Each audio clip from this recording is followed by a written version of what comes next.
ang ating mga kaibigan at mga mahal sa buhay. Silang mga hindi pa kabilang sa iglesia, tatanggap ng tunay na buhay.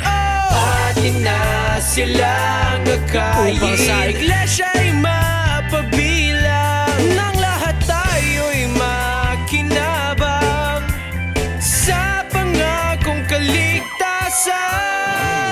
Bangon na, kilos na, ang ating oras di na dapat inaaksaya. Kasangkapan tayo sa pagsagip ng mga kaluluwa. Lahat tayo ay makiisa sa panawagan ng pamamahala. Kumilos na nga ang lahat para sa masaganang pagbubunga. Maraming paraan para ihayag ang katotohanan. Ano mang masagupa, di tayo pahadlang.